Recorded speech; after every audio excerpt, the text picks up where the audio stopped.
Hi, my name is Joshua Cardenas, and I'm the host of the podcast, The Roar in Politics. I am launching a series that I've been really wanting to do for such a long time. It will explain or try to explain the very convoluted and unique political process here in the United States. And I start here with part one, providing a general overview of how a bill becomes a law. I'm just a bill.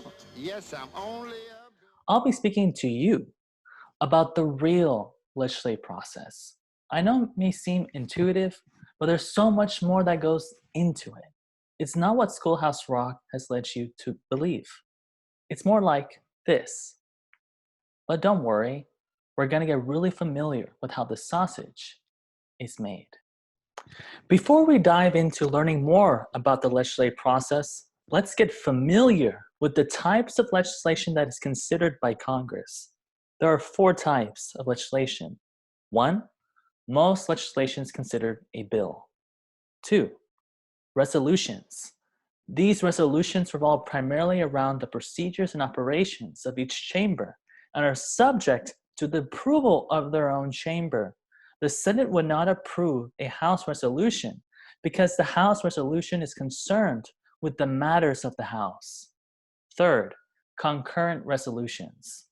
These are bills that address the matters of each chamber and doesn't require the president's signature because they do not carry the full weight of law.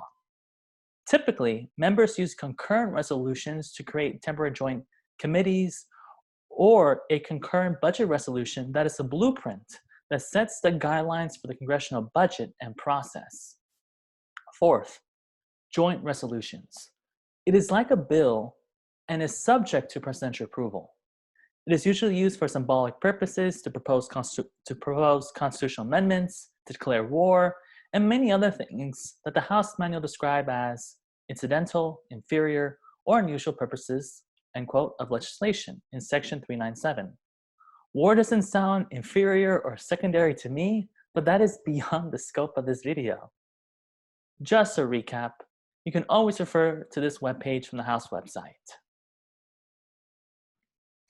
Okay, that was a lot, but now you know when each type of legislation may be invoked and how the legislation will be considered under the unique nature of these four measures. Now, the legislative process functions largely the same in both the House and Senate. Here's how the process usually looks like. First, the bill is introduced. Second, the bill is then referred to the committee of jurisdiction, meaning that the bill will be sent to the committee that deals with the issue raised in the bill. If the bill relates to multiple issue areas, it may be referred to several committees. That happens sometimes. Third, once the bill is in committee, there are public hearings where members solicit testimony from subject matter experts, gather more information and insight, and discuss the bill whether or not it may be beneficial. Fourth, the bill is then considered for a committee markup where members will go through the bill, propose amendments, and add new provisions. Members vote to approve each change to the bill. Fifth, once all proposed changes are voted by the members, the bill goes for a final reading. And if the bill is approved, it will be, quote, reported out favorably. That means the committee will report to the chamber that they approved the bill and have written a report about it. 6, the bill is then forwarded to the calendar. Essentially, the calendar is a list of bills that may be considered by the chamber. It doesn't mean, however, it will go to the floor for a vote. That is determined by congressional leadership, and the House and the Senate have their own rules on how they'll consider the legislation. Here's what the process looks like in the House. If the bill is granted consideration in the House, it is sent to the House Rules Committee. The committee sets the rules that structure the debate around the legislation and what amendments may be added to the legislation from the entire House. These are what is called special rules. Once the Rules Committee adopts the special rules for the underlying bill, the full House has to vote on the special rules. After this, the bill itself heads to vote by the House. In the Senate, the process is fairly similar. It votes on a motion to proceed to consider that will allow the body to vote on the legislation or ask for unanimous consent. If any member, one of the 100 senators, objects to the unanimous consent request, the bill will not proceed. Barring no rules that may be invoked to stop a bill from being on the floor, the bill is considered by the Senate. If there are any differences in the bill that was passed by the Senate and by the House, Congress convenes a conference committee that resolves the differences in the bill and then sends what is called a conference report, which is the document of the compromise made by both bodies.